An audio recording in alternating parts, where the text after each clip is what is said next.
Esperemos que hasta ahorita estén recordando más o menos todo lo que hemos mirado y espero que esté haciendo sentido. Es muy difícil que se quede todo a la primera, pero mi intención es estarlo haciendo repetidamente para que se vaya quedando. Entonces hemos hablado acerca de evangelio, hemos hablado acerca de evangelismo.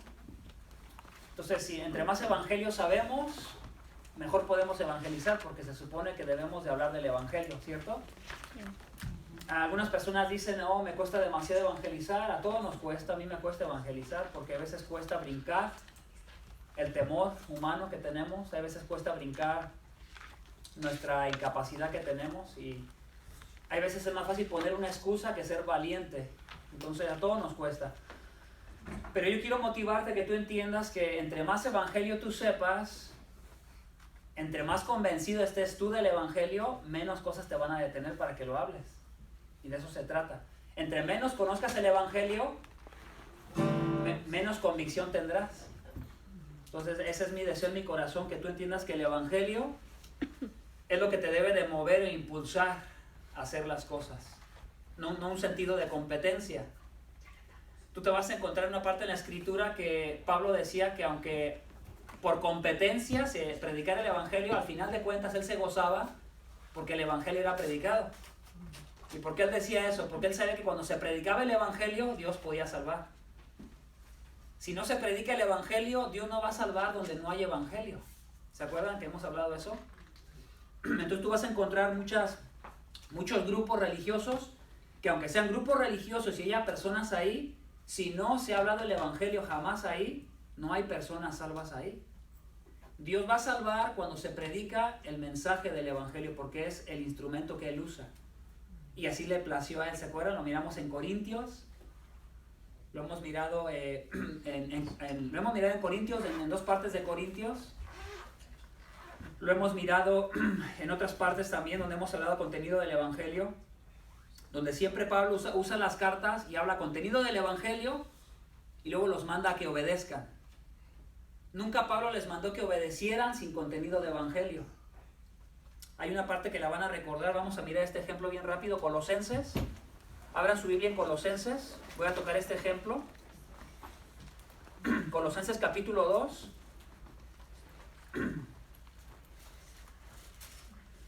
Vamos a leer el verso 20 y luego vamos a leer el verso 3.1. Y aquí hay contenido de evangelio, y fíjense cómo Pablo primero da contenido de evangelio, y después de que da contenido de evangelio, manda a que obedezcan una serie de cosas que deben de obedecer como cristianos. ¿Ya lo tienen ahí? Entonces, los colosenses estaban siendo engañados, particularmente en cuanto a la divinidad de Cristo. Le quitaban la divinidad a Cristo, como muchos grupos ahora le quitan la divinidad a Cristo. El propósito de Colosenses era afianzar y enseñar que Cristo es Dios. Y dice el verso 20, si habéis muerto con Cristo a los principios elementales del mundo, ¿por qué, como forma de pregunta, por qué como si aún vivieras en el mundo os sometéis a preceptos tales como? Entonces, ahí tú puedes ver en ese ejemplo que había muchas reglas que los falsos maestros habían enseñado a la gente y ellos se habían acostumbrado a obedecer cierto tipo de reglas. Pero Pablo les dice, ¿por qué se someten a cierto tipo de reglas que no tienen ningún valor contra los apetitos de la carne? O sea, hay muchas disciplinas que las personas pueden hacer que no les ayudan a mortificar su propia carne. No sé si me explico ahí. Hay muchas cosas que las personas pueden practicar como disciplina que no les están ayudando a negarse a ellos mismos y a su carnalidad. Les voy a poner un ejemplo de lo que es negarte a tu carnalidad y un ejemplo de estar muerto en Cristo. Un ejemplo muy simple para los hombres. Tú puedes hacer morir tu carnalidad cada día como hombre si pasa una mujer muy atractiva enfrente de tus ojos y de repente quiere jalar tu vista y tú decides no voltear y voluntariamente por el Espíritu de Dios obedeces y no volteas. Eso es mortificar tu carne. Ahí venciste. Lo contrario, mortificar la carne, sería como muchos hombres que lo dicen, es que Dios hizo toda la naturaleza bonita para que uno la admire y quiera admirar a aquella mujer que no es su esposa. Entonces, hay cosas muy simples donde nosotros día a día mortificamos la carne, pero esto que nosotros hacemos para mortificar la carne no me hace más digno para que Dios me ame más. Es simplemente obedecer al mandato de Dios porque estoy agradecido con Él, porque Él me salvó. Era un pecador que merecía el infierno, pero por pura gracia Él me salvó. Él me cambió el corazón. Él me ha dado estos nuevos deseos para que ahora yo lo obedezca por amor a Él, por lo que Él ha hecho por mí. Entonces ahora vean lo que dice el verso 3.1. Si habéis pues resucitado con Cristo, buscad las cosas de arriba donde está Cristo sentado a la diestra de Dios. Si conectamos el verso 20 con el verso 3.1, vas a notar la palabra si habéis. ¿La notan? No sé cómo dice, yo tengo la versión de las Américas, no sé si la Reina Valera cómo diga. Sí. ¿Habéis? Sí, pues habéis. Entonces, habemos una conexión entre el verso 20 y el 3.1, si habéis. Le está hablando a personas que han nacido de nuevo, a creyentes que se han convertido, que se han entregado de corazón. Y les dice dos cosas, si habéis muerto y si habéis resucitado. Muerte y vida. Entonces, ¿cómo conectamos eso con el Evangelio? Si vamos a... ¿Se acuerdan que hemos leído Romanos 6? En el pasado hemos leído Romanos 6. Y habla acerca del bautismo. Que cuando fuimos bautizados en Cristo, fuimos bautizados en su muerte.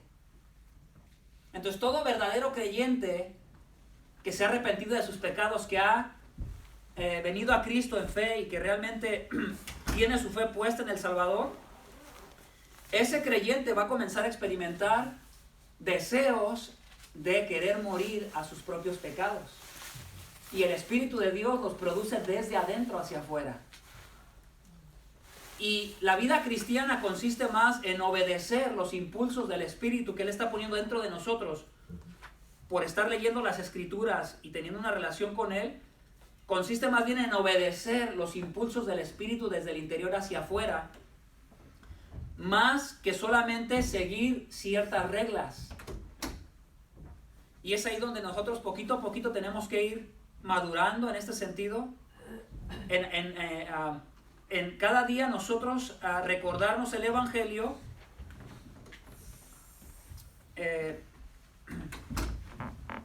Mi hermano que vino la semana pasada hizo una pregunta muy interesante. Y él decía, ¿por qué mucha gente ya asume el Evangelio? Lo asume porque lo ha escuchado que Cristo murió y que Cristo resucitó. Pero tú miras a Pablo que él nunca lo asumía el Evangelio. Él se lo recordaba a cada rato, se lo recordaba. ¿De qué me sirve saber que Cristo murió y que Cristo resucitó? Bueno, que tú debes de estar muriendo y resucitando cada día. Tu carne debe de ser cada día más mortificada. Y tu vida espiritual debe de ser cada día más vivificada. Debes de ser un creyente más maduro esta semana que la semana pasada. Y si tú no eres un creyente más maduro esta semana que la semana pasada, es una alerta que te ayuda a ti. Algo no está bien en tu relación que tú tienes con Dios. Puedes estar cayendo solamente en una costumbre de estar siguiendo reglas, de estar tratando de quedar a veces bien con la gente. Yo no estoy apuntando a nadie, pero sí quiero ayudarte a que simplemente recapacites. Muchas veces nosotros hacemos cosas porque los demás nos están viendo. Y nos pasa todo, aún como creyentes. Pero la idea es que tú encuentres motivación en el Evangelio. Que el Evangelio te mueva a hacer las cosas. Introduje un poquito con eso y ahora les quiero enseñar. Les voy a enseñar 4 cosas. Les voy a enseñar un esquema.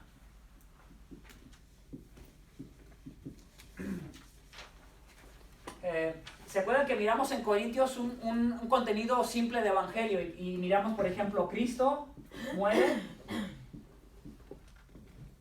es crucificado y resucita.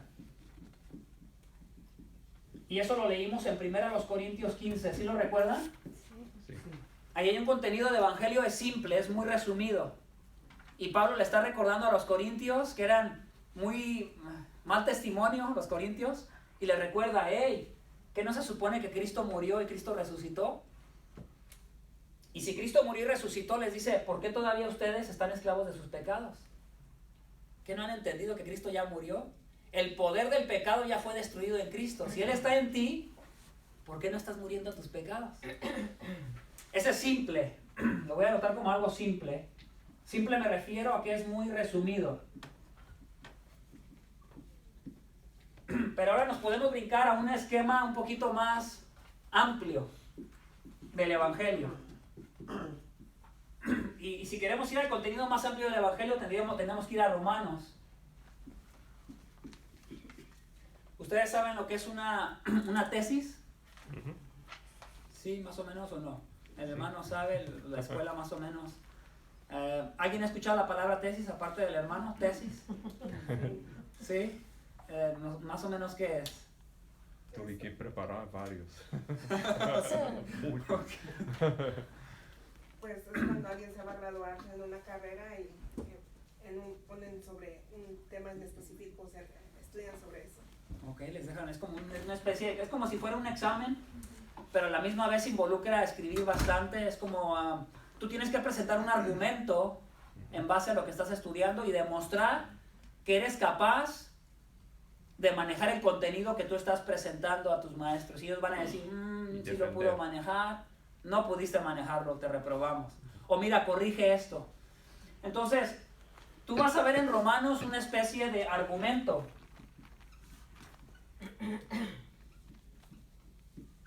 Él está tratando de hacer un argumento y lo está desarrollando.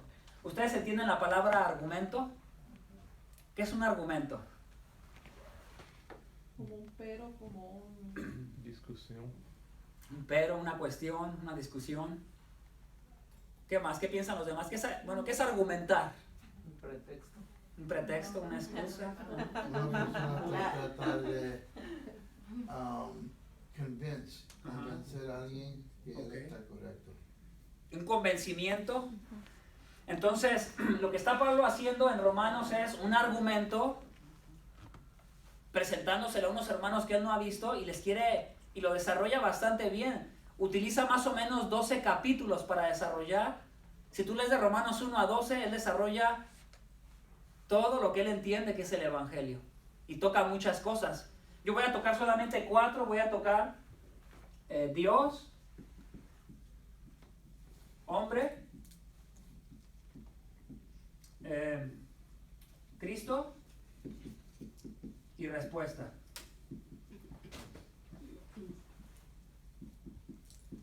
Entonces, hay partes del Evangelio que hemos mirado que le ayudan en general a los creyentes. Pero hay partes del Evangelio que ayudan, como estas 4, que ayudan al incrédulo a que venga a Cristo. Entonces, entre mejor yo aprendo el Evangelio y entiendo lo que es para el incrédulo, yo lo puedo utilizar a mi favor para poderlo expresar mejor. Entre más lo entiendo yo, más se lo puedo expresar a otra persona. Entonces, vamos a Romanos capítulo 1 y nos vamos a ir así, yo les voy diciendo qué versos vamos a ir leyendo. Vayamos a Romanos capítulo 1. ¿Se acuerdan que hemos leído ya Romanos capítulo 1? Leímos el verso 14, el 16 y vimos algunas emociones de Pablo, ¿verdad? No me avergüenzo, tengo obligación. Y vemos a un Pablo que se siente cargado y comprometido con el Evangelio. Pues, y yo en mi mente decía, pues claro que se siente comprometido porque se lo sabía muy bien. Lo entendía muy bien, él tenía mucha convicción por el Evangelio. ¿Y cómo sabes que tenía mucha convicción por el Evangelio? Mira lo que hizo, mira cómo se entregó. Y él se entregó tanto porque sabía tanto el Evangelio que él sentía que no podía estarse sin hacer nada. Él se sentía comprometido con el Evangelio. Y luego en el verso 17 es donde él comienza su introducción a él comenzar a explicar qué es el Evangelio. Leamos desde el 16. ¿Alguien me ayuda a leer el verso 16 y el 17?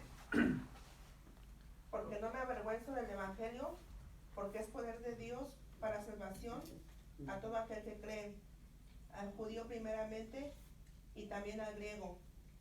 Porque en el Evangelio la justicia de Dios se revela por fe y para fe. Como está escrito, mas el justo por la fe vivirá. ¿Notas las palabras ahí en el 16 y el 17? ¿Notas la palabra por qué? 2 veces. ¿Por qué? ¿Por qué? ¿Por qué? Porque él está dando una explicación de algo que él acaba de decir anteriormente. Y está tratando de argumentar por qué. Entonces él decía, estoy ansioso, dice, de anunciar el evangelio. En el verso 15 dice, estoy ansioso. Y el verso 16 te está explicando por qué. ¿Por qué? Porque el poder de Dios está ahí. Estoy ansioso por hablarlo porque el poder de Dios está en el mensaje que comparto. Verso 17 da otra explicación del por qué está él con esa ansia de hablar del evangelio. Porque en el evangelio la justicia de Dios, o sea, no solamente el poder de Dios está en el evangelio, sino que la justicia de Dios, la justicia que Dios quiso revelar, está contenida también en el mensaje. Y por eso ves la palabra otra vez, ¿por qué? Estoy ansioso porque es el poder de Dios. Estoy ansioso de hablarlo porque la justicia de Dios se revela a través del mensaje que hablo. La palabra justicia de Dios que aparece en el verso 17 viene de un término que es, no sé, a ver si puedo dibujar una balanza.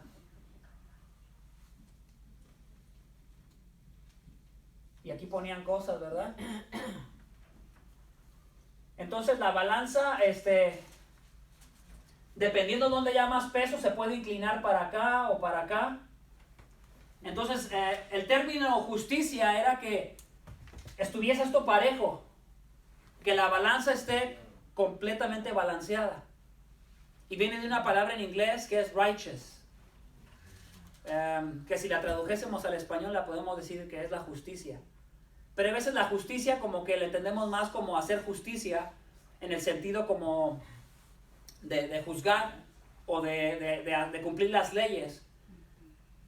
Pero si tuviésemos que utilizar el término que está ahí, tiene que ver con una balanza que está perfectamente equilibrada. Entonces lo que el evangelio hace es que expresa perfectamente la santidad de Dios, lo perfecto que Dios es, lo justo que Dios es, lo equilibrado que Dios es. Y dice que la justicia de Dios que está ahí se revela solamente a través de la fe. Y ahí empieza su argumento principal cuando habla del evangelio. Dice que la justificación por la fe es la única manera de poder ser salvo, y solo a través de la fe. Y quiero que sigamos leyendo un poquito ahí más adelante. En el verso 17 miramos que el evangelio que se está hablando habla de la justicia de Dios, ¿cierto? Entonces ahí miramos a Dios. El evangelio revela la justicia de Dios, no revela la justicia de ningún hombre, sino revela la justicia que es de Dios, la que viene de Dios. Porque si habláramos de la justicia del hombre, a veces el hombre se siente justo en sus propias obras.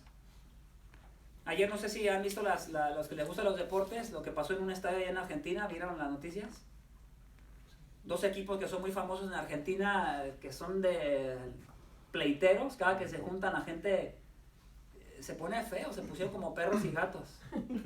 Bueno, llegó el equipo que venía de visitante y la gente agarró piedras y les comenzaron a quebrar vidrios.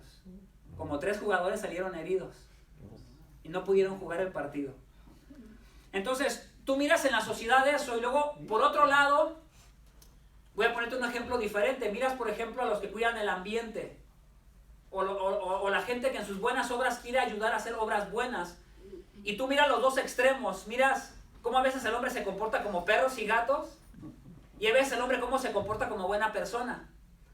Los que se comportan como buenas personas juzgan a los que se comportan como perros y gatos, pero los que juzgan a estos, ellos se comportan igual que estos en otras áreas de sus vidas también.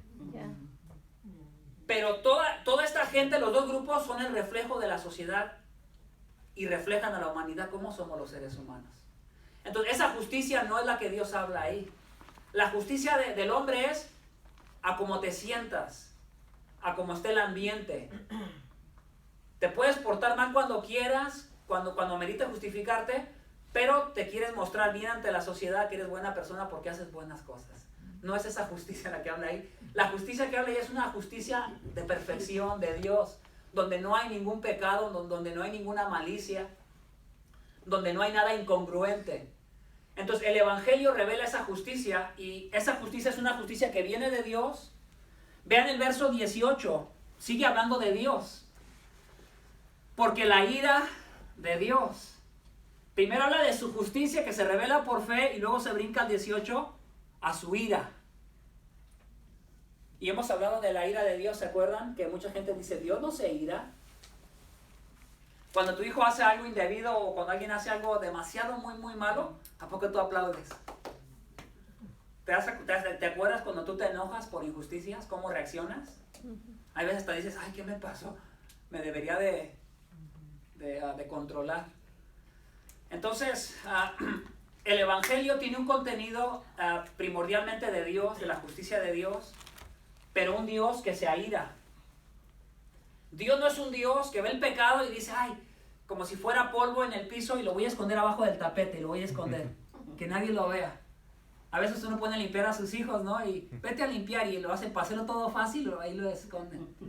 Entonces yo regresé, oye, quitaste los tapetes del carro, aspiraste bien, oh sí, y va uno y checa y no, está muy sucio, ¿verdad? Entonces, muchas veces el hombre así hace con el pecado, lo quiere meter, lo quiere cubrir con buenas obras, lo quiere cubrir con cosas que hace para autojustificarse. Pero el contenido del Evangelio habla de la ira de Dios para que entendamos que Dios es un Dios justo, que le va a dar un justo pago al pecado y una justa retribución al pecado. Le va a dar al pecado lo que el pecado se merece. Y vamos a ver qué más habla de Dios. Dice, porque la ira de Dios se revela desde el cielo contra toda impiedad e injusticia. Ahí te da la razón por la cual la ira de Dios se revela. ¿Cuál es la razón por la cual la ira de Dios se revela? Contra toda impiedad e injusticia de los hombres. ¿Qué hacen los hombres? Tienen justicia, la verdad. Pecan. Ajá. ¿Qué es lo que hacen los hombres? Dicen una cosa y hacen otra. Ok.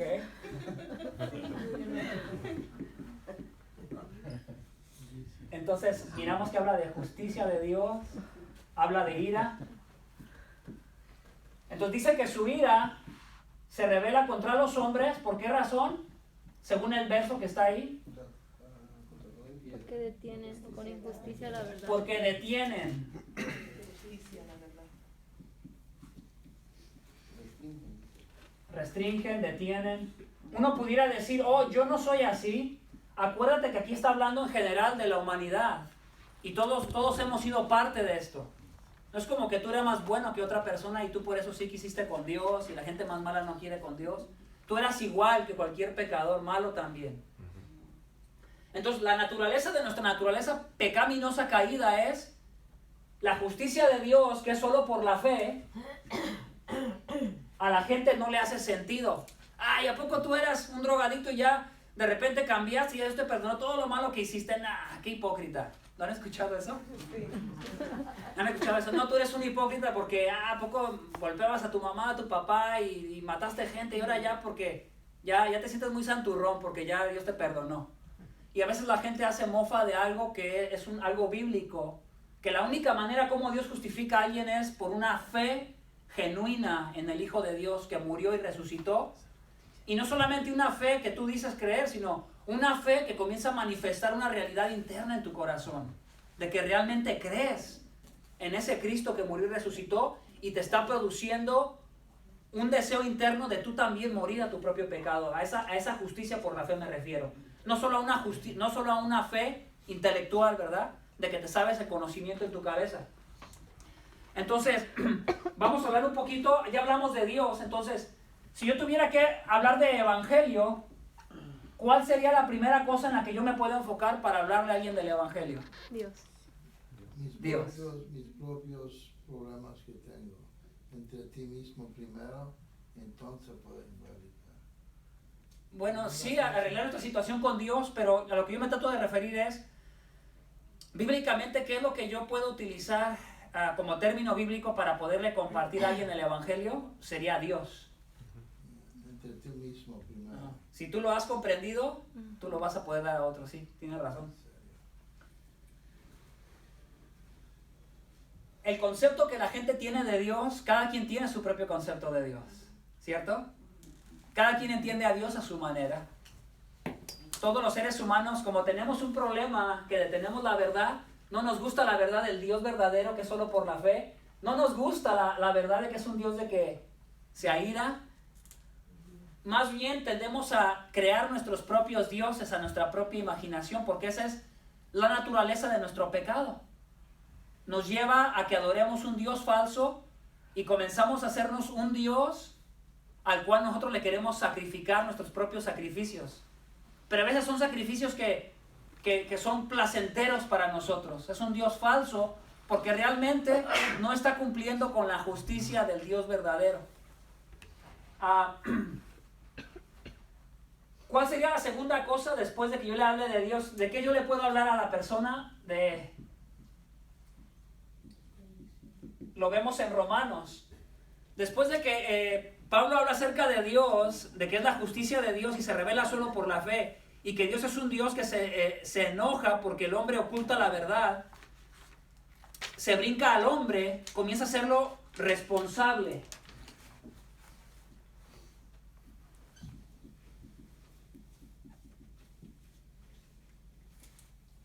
¿Qué le puedo yo compartir a una persona? ¿De qué yo le puedo hablar? Le puedo hablar de un Dios que es un Dios santo y perfecto. Que a veces el Dios que nos imaginamos no es el Dios verdadero. El Dios verdadero es un Dios que es perfecto. Y como Él es perfecto, lo primero que manifiesta en el hombre es su pecado. Entonces, el ser humano lo que menos quiere ver es su propio pecado. ¿A poco no es más fácil ver los errores de los demás o los pecados de los demás que ver los tuyos propios? Es algo que nos sale natural, nos sale natural juzgar a los demás, criticar a los demás. Pero si esa crítica la voltearas y te la aplicaras, te ayudaría a despertar, a crecer. Entonces el ser humano, tú le puedes ayudar haciéndole saber que tiene un problema con Dios. Porque el Dios que él se imagina, así no es Dios. Dios es un Dios que comenzamos a verlos. ¿Se acuerdan de los 10 mandamientos? Imagínate los 10 mandamientos. Yo sé que es difícil, pero ¿cuál es el primero de los 10 mandamientos?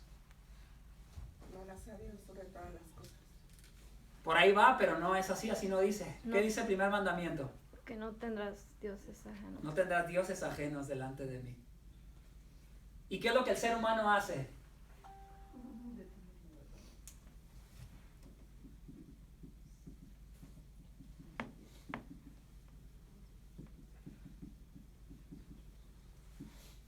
Lo primerito que hace, quebra el primer mandamiento, luego lo quebra. Y al quebrar el primer mandamiento, ¿qué pasa con los demás mandamientos? También los tira por el suelo, los quebra también. Porque ha quebrado el primero, no tendrás dioses ajenos. Entonces, todos los seres humanos, por estar en una condición de muerte espiritual, por pura naturaleza humana, no quieren saber de este Dios, del Dios verdadero, que justifica por la fe, que está enojado por la injusticia de los hombres que esconden la verdad. Y ahorita vamos a ver a qué verdad se refiere. Entonces él se comienza a hacer otros dioses que le son placenteros a él mismo. Y es un reflejo de la sociedad en la que estamos. El hombre se comienza a crear sus propios dioses. Dice el verso 19, porque lo que se conoce acerca de Dios es evidente dentro de ellos. Porque Dios se los hizo evidente. Dios los está haciendo culpables de que ellos saben y conocen del Dios verdadero.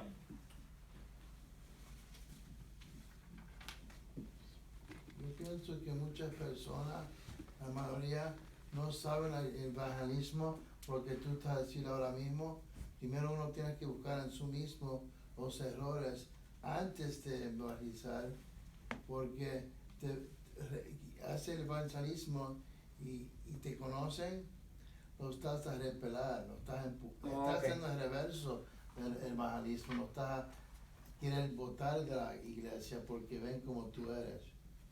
Sí, hay algo de razón. La mitad le doy la razón y la otra mitad no, y ahorita lo vamos a explicar por qué sí y por qué no. ¿Por qué sí? Es porque sí somos responsables del testimonio que damos y la gente sí se decepciona con el testimonio, pero no en el sentido de que hay personas que se convierten, han sido los pecadores más malos de la sociedad y han dado muy mal testimonio en la ciudad, pero si ese pecador realmente se convirtió y dio un giro de 180, entonces la gente se le tapa la boca porque dice, pues yo no sé qué le pasó a este loco, pero ya no es el mismo. Entonces, cuando Dios realmente cambia el corazón de una persona, entonces eso ayuda a tirar argumentos argumentos, pero eso no quiere decir que simplemente porque la persona da un excelente testimonio ya por eso la gente se va a convertir. No. No, porque Dios no salva a nadie por el testimonio de una persona. Los argumentos se caen, eso sería como entrar a otro tema, pero los argumentos son derribados porque la persona no puede tratar de justificarse tan fácil, pero aún así el evangelio tiene que ver más con el mensaje que con las obras buenas que tú presentes. Fíjese lo que dice el verso 20, porque desde la creación del mundo,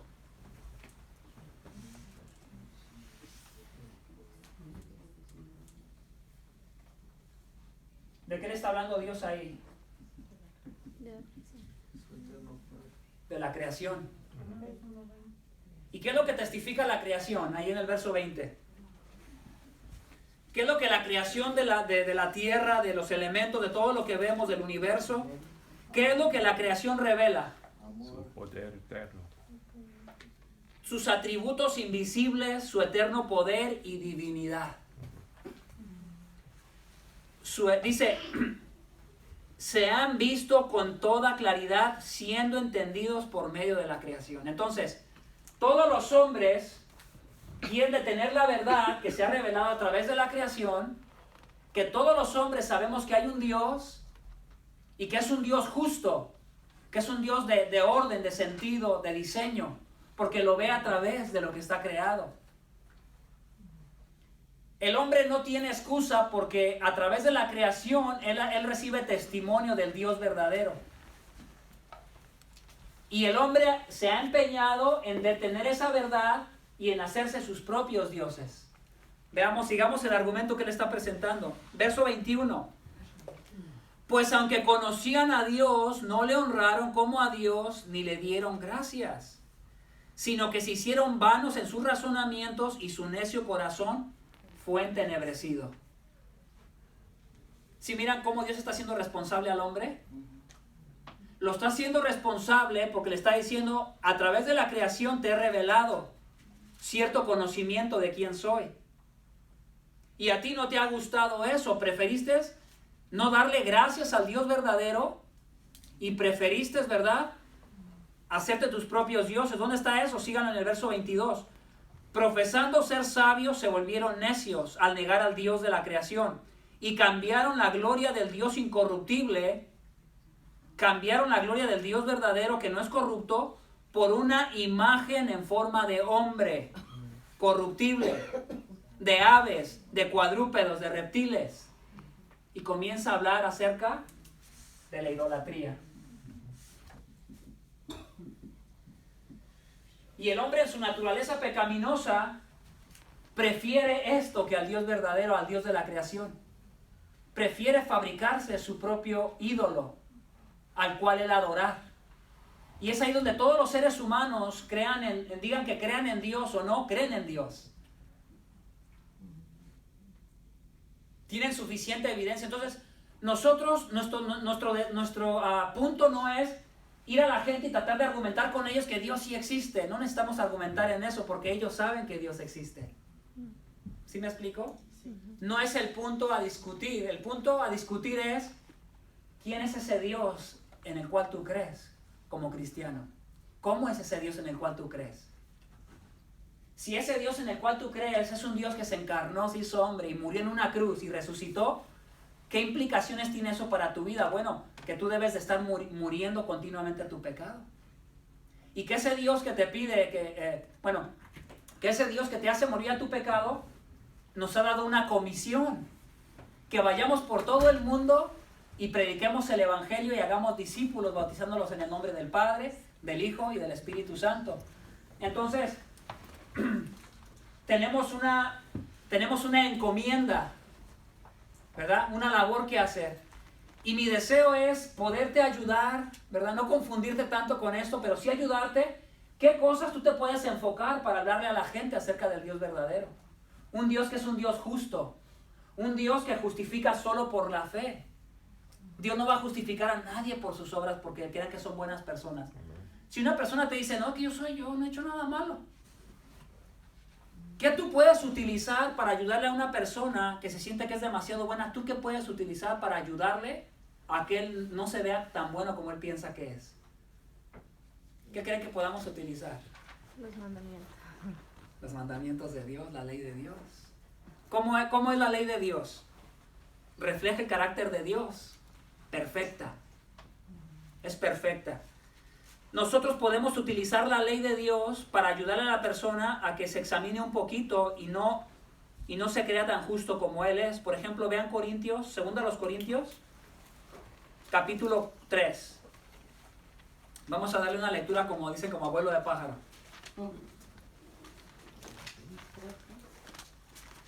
2 Corintios, capítulo 3. ¿Alguien ayúdeme a leerlo, por favor? Quien quiera hacerlo, lo puede hacer.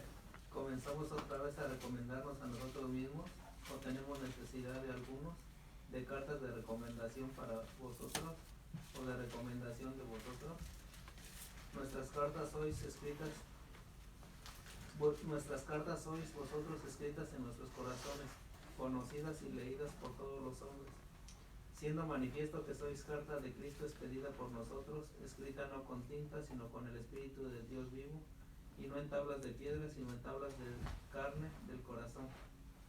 Y tal confianza tenemos mediante Cristo para con Dios. Quiero que leas el 5 y nos vamos a detener en el 5. No que seamos competentes por nosotros mismos para pensar algo como de nosotros mismos, sino de que nuestra competencia proviene de Dios. Entonces, nosotros somos ministros de Dios porque cada que compartimos el Evangelio estamos ministrando al mundo con el Evangelio. El capítulo 3 de 2 Corintios está hablando de los ministros de Dios, cómo deberían de ser los ministros de Dios. Y entonces ellos dicen, no es que nosotros seamos competentes, como que si es por nuestra capacidad humana que tenemos, por nuestro intelecto. Dice en el verso 6, el cual también nos hizo suficientes como ministros de un nuevo pacto, no de la letra, sino del espíritu, porque la letra mata, pero el espíritu da vida. Lo que él está diciendo es, no es nuestra capacidad humana la que nos hace capaces de poder, al compartir a la gente, que la gente se salve, sino que la capacidad viene de Dios a través del ministerio del Espíritu de Dios. El poder viene del Espíritu de Dios. Tú eres el mensajero, tú no te tienes que desviar del mensaje, tú debes de dar el mensaje como es, y el poder viene solo a través del Espíritu de Dios. Tú no tienes que cambiar a nadie porque no puedes cambiar a nadie. Es imposible que cambiemos a alguien. No es un lavado de cerebro, no hay un método, no hay una estrategia. Lo único que encontramos en la Biblia es contenido de evangelio para que nos ayude en qué nos debemos de enfocar, cuál debe de ser nuestro mensaje. Nuestro mensaje debe estar centrado en un Cristo que murió, en un Cristo que resucitó, porque la ira de Dios está sobre la humanidad, porque el hombre se ha hecho sus propios dioses y no quiere al Dios verdadero. Y la ira de Dios está sobre la humanidad. La ira de Dios no viene y se pone cuando la gente rechaza a Cristo. La ira de Dios ya está ahí. Tenemos la gracia común de Dios, tenemos el amor de Dios hasta cierto punto, pero la ira de Dios sobre la humanidad está en general porque la humanidad no ha querido al Dios verdadero, lo rechaza al Dios de la creación y quiere su propio Dios que está hecho a su propia imagen y a su propia semejanza, y regularmente es algo que la persona ama. Tú date cuenta de cualquier ser humano que tú conozcas, si es de alta sociedad, de baja sociedad, todos los seres humanos terminan adorando algo. Su trabajo, sus estudios, su intelecto, sus hijos. Y aquello que comenzamos a adorar y a abrazar termina decepcionándolos porque nunca pueden recibir de aquella cosa lo que Dios les puede dar. Jamás pueden. ¿Y qué es lo que pasa? Que aquella cosa que tanto ellos adoran, sea su hijo, su esposa, su carro, sea lo que sea, termina decepcionándolo siempre, siempre. Muchos padres pueden poner a sus hijos como sus dioses y todas sus esperanzas en sus hijos, y a veces terminan frustrándolos porque están queriendo obtener de algo de ellos que ellos no pueden darles. Hay veces nuestro trabajo, ¿verdad? Mucha gente entrega todo ahí. ¿Por qué? Porque es donde está concentrando todo su esfuerzo, toda su energía, toda su vida está ahí. Y cuando esas personas no tienen eso, sienten que el mundo se les acabó porque era su Dios. Piensan que son ellos mismos. Hay un Dios, Ellos mismos, perdón. con el trabajo, con los hijos, ponen a pensar que son ellos propios, están en el mundo y están a controlar el mundo de la manera que ellos quieren, pero no es Dios está a controlar el mundo. Sí. Y me puse a pensar, hay un autor que se llama Tim Keller y él comienza a hablar de todas las cosas, muchos ejemplos de idolatría. Que a veces si tú comenzaras a pensar en las cosas que él dice, te haría recapacitar y nos ayudaría como cristianos a veces a despertar de cómo a veces nosotros decimos que creemos en el Dios verdadero, pero nuestra adoración a veces está entregada a otra cosa que al Dios verdadero. Y los cristianos debemos despertar a la realidad de que cuál es la cosa más importante en tu vida. Bueno, tú dices, bueno, es Dios. Pero si Dios es lo más importante para ti, aunque estás muy ocupado con muchas cosas, tu mayor esfuerzo, no de tiempo, pero tu mayor intenso deseo de tu corazón debería estar enfocado hacia Dios. Porque finalmente todos nos vamos a morir. Finalmente todos nos vamos a un día a ir a donde mismo, y eso es algo seguro que todos tenemos. La muerte. Entonces cuando tú estés, bueno, vamos a ponerlo así, cuando estés ya en el lecho de tu muerte, o unos días de morir por cualquier razón, ese ídolo que tú abrazabas no va a estar ahí para ti. No va a hacer ningún sentido para ti, te vas a encontrar decepcionado. Y por eso Pablo nos habla acerca del Dios verdadero y nos habla acerca de lo que el hombre hace, que es culpable. Ellos saben que hay un Dios verdadero, pero han suprimido la verdad. Suprimir es, la han apachurrado, la han bajado, la han pisoteado, no la quieren. No la quieren porque ellos quieren su ídolo, ellos aman su ídolo y quieren que eso esté por delante. Entonces, regreso a la parte de la ley. ¿Cómo yo le puedo ayudar a una persona? Le puedo ayudar con la ley. Entonces, el verso 7, y si el ministerio de muerte grabado con letras en piedras fue con gloria, ¿cuál es el ministerio grabado en letras? 10 mandamientos. ¿Se acuerdan de las 2 piedras en la ley? Los 10 mandamientos. Y dice que ese ministerio fue con gloria. Imagínense que es un resplandor. No dice que el ministerio de la ley no tenga gloria. Lo tuvo y lo tiene hasta cierto punto, pero hay que explicarlo. Entonces cuando Moisés bajó de allá de arriba del monte, Dios resplandeció en Moisés. Tanta fue la intensidad del resplandor de Dios que se reflejó en los mandamientos y en Moisés. Dice que tanto era ese resplandor que el pueblo no quería verlo al rostro. Entonces, cuando tú le presentas los mandamientos a las personas, es un poco del resplandor de la perfección de Dios, de la gloria de Dios. Y la gente te dice, yo soy muy bueno.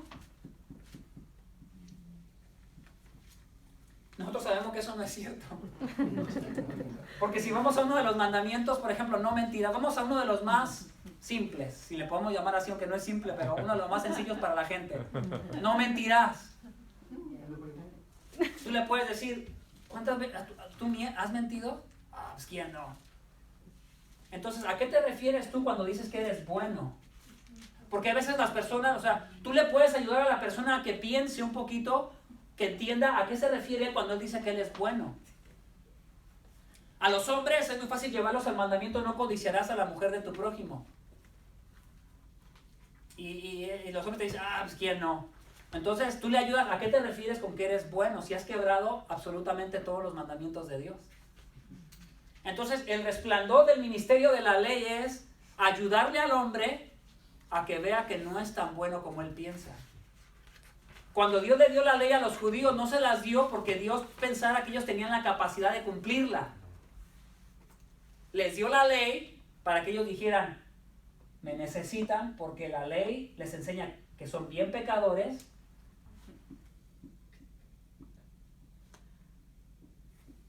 Y si yo no los salvo, ustedes van a perecer con sus pecados. Entonces, la ley era para que el hombre pudiese ver su propio pecado y buscara la justificación en Dios por la fe.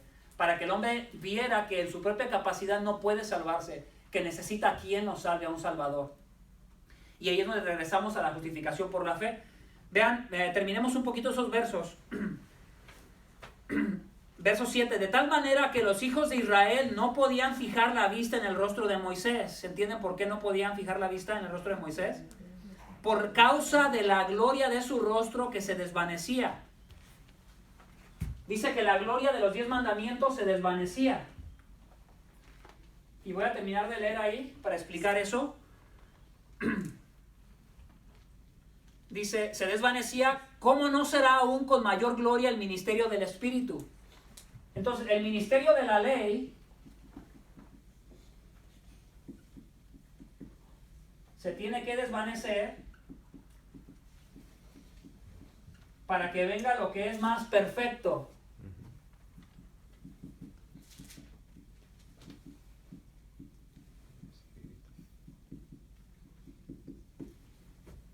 Y es lo que él está explicando ahí. ¿Cómo tú le puedes ayudar al hombre que es responsable de su idolatría a que vea su pecado? Con la ley. La ley es perfecta. La ley es perfecta porque refleja a un Dios perfecto y la ley te ayuda a que veas que eres pecador. Y cuando tú le ayudas al pecador con la ley a que vea su pecado, le puedes ayudar a que venga a Cristo. Porque solo el Espíritu de Dios le puede abrir finalmente sus ojos a la realidad de su pecado, que es un pecador que merece la ira de Dios, para que él pueda correr a abrazar al Salvador. Y es el propósito del autor aquí en Corintios explicar eso. Dice el verso 8, ¿cómo no será aún con más gloria el ministerio del Espíritu? Porque si el ministerio de condenación tiene gloria, porque la tiene, la ley, mucho más abunda en gloria el ministerio de justicia. Pues en verdad, lo que tenía gloria en este caso no tiene gloria por razón de la gloria que lo sobrepasa. Entonces el Espíritu de Dios es el que viene y hace resplandecer en el interior del corazón de una persona para que vea la realidad de su pecado. Entonces no sé si esto te ayuda un poquito a entender qué es lo que hacemos cuando le compartimos el Evangelio a alguien. No sé si te hace pensar que sí es importante que tú te debas de enfocar un poquito más en algo específico y no solamente decirle cualquier cosa. No sé si me explico. Yo sé que muchos de ustedes tienen el deseo de compartirle a alguien más, pero ayudaría mucho que te enfoques, bueno, ¿de qué le puedo hablarle? Háblale del Evangelio, háblale de Dios, del Dios verdadero, háblale del hombre, de que es culpable. Y nos hacen falta 2, que las vamos a poner aquí. Entonces, después de hablar un poquito del hombre Pablo y de que es responsable por su idolatría, por su pecado, después se brinca a la solución, que es Cristo. Vayamos a Romanos capítulo 3. Romanos capítulo 3. Entonces todo Romanos capítulo 1 juzga a los gentiles. Habla de idolatría, de animales, de diferentes imágenes de hombre, de animales, de cuadrúpedos, de todas las imágenes que los hombres se han hecho. En el capítulo 2 se brincan los judíos. Los judíos decían, nosotros no somos tan pecadores, porque apuntaban a los gentiles. Ellos son unos idólatras. Y Pablo les dice, ustedes no tienen excusa porque tienen la ley de Dios. Leamos el Romanos 2, antes de irnos al 3, Romanos 2, verso del 11 al 13. Porque en Dios no hay acepción de personas, pues todos los que han pecado sin la ley, los gentiles, los que no eran judíos, que no tenían la ley de Dios, sin la ley también perecerán. No está diciendo que, como nunca han escuchado la ley de Dios, son inocentes, se van a salvar. Son culpables de pecado, porque pecan. ¿Me explico? Por eso la necesidad de que, ¿y cómo van a creer si no hay quien les predique? Hace poco escuché de un hombre que acaba de ir a un lugar que nunca había ido y lo mataron, un evangelista. Creo que le dispararon con una flecha y lo mataron. Dije, ay Dios mío. Nos ayuda eso un poquito a recapacitar. Verso 12, pues todos los que han pecado sin la ley también perecerán, y todos los que han pecado bajo la ley, los judíos, tenían la ley, pero pecaban también, por la ley serán juzgados. Entonces los judíos le echaban la piedrita a los gentiles. Y Pablo les dice, no, porque ustedes que juzgan a ellos, ustedes hacen las mismas cosas. ¿Y de qué les sirve que tengan la ley? Si son lo que les explicaba el ejemplo de lo del fútbol y lo de las que hacen buenas obras. Que ellos utilizan los más malos de la sociedad para decir, no somos como ellos, pero hey, Ellos te reflejan a ti también. Y despierta. Despierta, reacciona. Y luego en el capítulo 3, capítulo 3, verso 9, entonces, ¿qué? ¿Somos nosotros mejores que ellos? ¿Son los judíos mejores que los gentiles? ¿Son mejores los judíos que tenían la ley? De ninguna manera, porque ya hemos denunciado que tanto judíos como griegos están todos bajo pecado. Todos. Él está haciendo a la humanidad a todos culpables de pecado. Todos. Verso 10, como está escrito en el Antiguo Testamento en Salmos, no hay justo, ni aun uno. No hay quien entienda, no hay quien busque a Dios. No hay ni siquiera uno bueno y ni siquiera uno que ande buscando a Dios. Por si tú creías que eras tú el que andaba buscando a Dios. No hay uno que busque a Dios. Dios es el que te trae a Él. Entonces, de ahí voy a pasar a la respuesta en Cristo. Entonces, vayamos al 19. Ahora bien, sabemos que cuanto dice la ley, lo dice a los que están bajo la ley, para que toda boca se calle y todo el mundo sea hecho responsable ante Dios. ¿Para qué es la ley? Para que la guardes y te muestres perfecto ante Dios. ¿Cuál es el propósito de la ley? Taparle la boca a todos los seres humanos, por si alguno se cree que es bueno, y hacerles saber que por más bueno y disciplinado que sea en diferentes áreas de su vida, es un pecador que merece la ira de Dios, que se habló en Romanos 1:18. Verso 20, porque por las obras de la ley ningún ser humano será justificado. Algunas iglesias todavía enseñan que los judíos en el Antiguo Testamento fueron salvos por guardar la ley. Y eso aquí está derribado. Nunca ningún judío en el Antiguo Testamento fue salvado por obedecer los mandamientos de Dios. Porque tenían leyes, ustedes saben, no solamente en lo religioso, pero en lo civil, en lo político. Todas las áreas eran gobernadas por Dios. Y ninguno de ellos se salvó porque podían guardar la ley. Oye, hermano, eran igual de pecadores que nosotros. Pero ¿cómo los justificó a Dios a ellos? Por la fe. Por la fe en el Mesías que había de venir. Nosotros somos justificados por la fe en el Mesías que ya vino. Ellos sacrificaban un animal que apuntaba al que había de venir. Entonces ellos decían, no, Él va a venir, Él va a venir, Él va a venir. Y la promesa a Abraham fue que en Abraham serían benditas todas las naciones de la tierra. Porque el evangelio iba a llegar a todas las naciones. Iba a haber creyentes de todas las naciones. Entonces, por la promesa de Dios. Entonces, la ley, el propósito de la ley, Dios nunca se la dio al hombre porque él supiera que la podía guardar, sino la utilizó como el instrumento para traerlo hacia Él, mostrándole que es un pecador que necesita de un Salvador. Entonces, verso 20, porque por las obras, la segunda mitad del verso 20, pues por medio de la ley viene el conocimiento del pecado. Verso 21, aquí viene el pero de todo este problema del hombre y su pecado y su idolatría. Pero ahora, aparte de la ley, la justicia, se repite la palabra la justicia de Dios que está en el verso 1, en el capítulo 1 de Romanos. Pero ahora, aparte de la ley, se ha manifestado la justicia de Dios atestiguada por la ley y los profetas. Desde el Antiguo Testamento se habló de esto. Es decir, la justicia de Dios que viene por medio de la fe en Jesucristo. La única manera como Dios le perdona sus pecados a una persona es solo a través de la fe en Jesucristo. Y aquellos que creen en Jesucristo, no solamente como un salvador, pero antes de que lo salve es que el pecador pueda comprender de qué necesita que lo salve. Tú le puedes ofrecer a un Cristo al mundo, pero si el mundo no ha entendido por qué lo necesita, no le estás dando el mensaje completo. Le tienes que hablar de las malas noticias para que entonces él pueda ver la necesidad de un Salvador. El ser humano se mira que él está bien, que no hay ningún problema.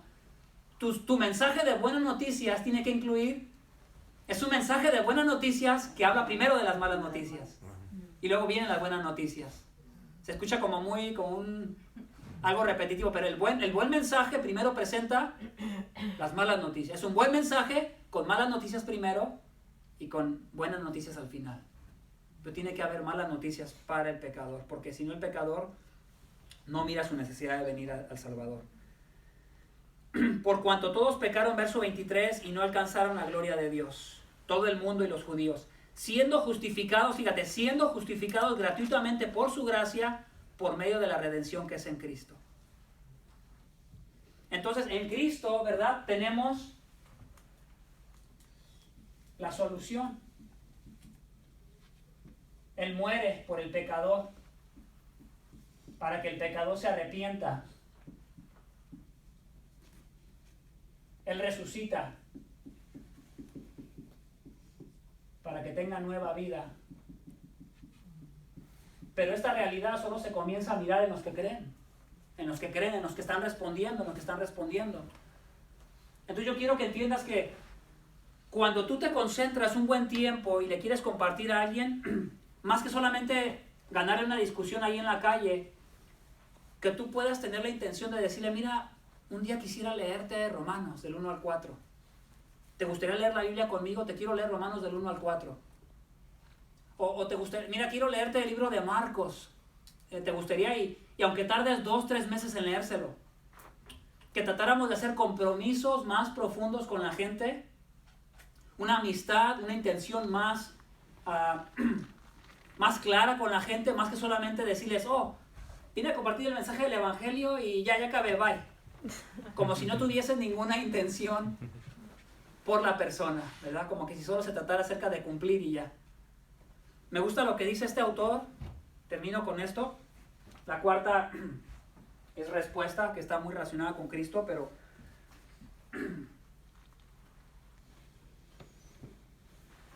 en el transcurso de los años, cuando he guiado a personas a Cristo, ha sido generalmente debido a que un no cristiano estuvo dispuesto a estudiar las Escrituras conmigo. Va a haber mucha gente que no está dispuesta, que no le importa, pero por ahí hay gente, te aseguro, que está dispuesta. Tal vez era un grupo de estudiantes que leían el Evangelio según Marcos en un campamento o una conferencia, quizás algunas personas en una cafetería o solo una persona durante un almuerzo. No importa dónde ni con quién. El proceso es simple, leemos el pasaje y hablamos de lo que significa. Con el tiempo, solos o en grupo, la gente viene a Jesús porque se les enseña el Evangelio. Tal enseñanza puede que no sea tan emocionante como un avivamiento masivo, pero si cada cristiano hiciera esto con amigos no cristianos, tendría un alcance mucho mayor y auténtico. Si cada creyente fuera comprometido con su fe que dice que tiene y con su preocupación por una persona que no ha escuchado el Evangelio.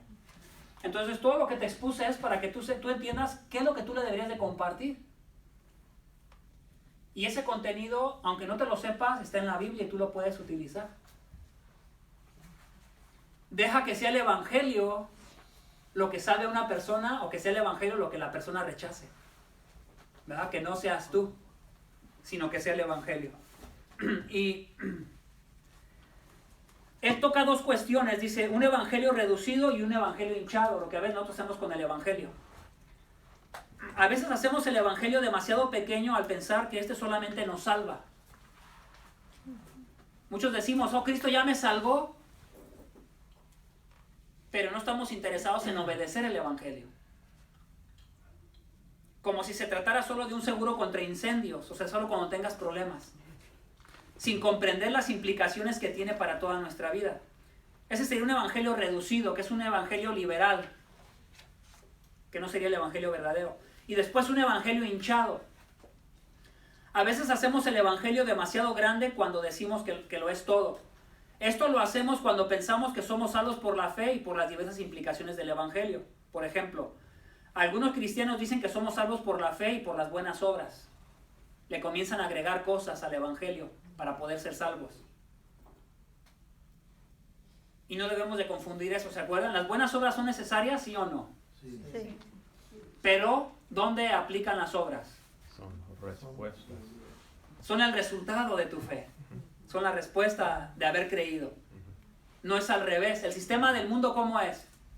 No soy suficiente, no sé si Dios me va a aceptar. Entonces continuamente me estoy esforzando para que Dios me acepte. Continuamente hago obras y obras y obras para que Dios un día se apiade de mí y me salve. Y todas las religiones del mundo están basadas en ese sistema. Y cuando les ofreces a Cristo, a veces lo quieren ver como uno más en su alcancía de dioses. Oh, uno más. Una buena definición del Evangelio lo dice él de esta manera. Cuando hablamos de vivir la vida cristiana, estamos hablando de vivir los aspectos y las implicaciones del evangelio. Son las dos cosas. Porque si tú le predicas el evangelio a alguien, pero en tu vida privada no hay un deseo por poder vivir el evangelio, sería una alarma para tu vida. ¿Qué te está pasando, no? ¿Estás preocupado por aquel que se va al infierno, pero no estás preocupado por ti mismo? Si te vas a ir al infierno o no. Pero cuando hablamos de la salvación, nos centramos en el mensaje del evangelio. Cuando compartimos nuestra fe, nos centramos en ese mensaje que lleva a la salvación. Debemos de concentrarnos en el mensaje, en el contenido que lleva a las personas a la salvación. ¿Lo acuerda? Ministerio de la ley y el ministerio del Espíritu. El ministerio del Espíritu pareciera ser que no va a venir con mayor gloria si no hablamos del ministerio de la ley. Hablar del ministerio del Espíritu sería, oh mira, ven, acepta a Cristo, Él va a cambiar tu vida. Ven a Cristo, te va a arreglar tus problemas. Ven a Cristo, se te va a corregir tu problema con tu esposa, ya no vas a discutir con ella. Y puras promesas falsas, ¿verdad? Pero, hey, la otra parte, hey, tienes un problema con Dios. Mira, el pecado te hace estar en problemas con Dios. Arrepiéntete, ven a Él. Entonces ya la otra parte de venir a Cristo ya puede hacer sentido a una persona que mira el problema que tiene con el Creador. Y ahí terminamos. Para que la persona pueda venir y tener una respuesta,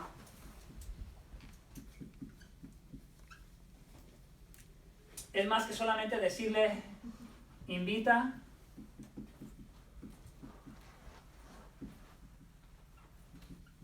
a Cristo a tu corazón. Si una persona tú le predicas el contenido del evangelio y lo miras que está compungido por su pecado, tú le puedes decir, mira, ven a Cristo. ¿Pero qué hago? Bueno, puedes orar conmigo, está bien. Pero si tú reduces todo el evangelio a simplemente decirle que haga una oración para que invite a Cristo, no hablaste del evangelio. Y es lo que yo quiero que entendamos y que no caigamos en esto. Es mejor que conozcas a una persona que te acepte que leas la Biblia y le compartas el evangelio en Romanos del 1 al 4 y que de estar leyendo la persona diga, tengo problemas con Dios. Que el Espíritu lo convenza de su problema que tiene con Dios. No sé si me explico. Cuando tú expones el evangelio y dejamos que el evangelio no se quede encerrado en este libro o aquí en este cuarto y cada uno de nosotros hace su responsabilidad en sacarlo, estamos haciendo la responsabilidad que tenemos como iglesia en esa área de que el evangelio no se quede encerrado, sino que lo saquemos. Que lo saquemos, y es como sacar a un león de una jaula. Que saquemos al león de la jaula y que haga estragos. No queramos encerrar el león en la jaula. El león es Cristo y el león es el evangelio. No sé qué les hizo pensar, algunos comentarios. ¿Les ayudó a pensar algo? Pero también yo pienso que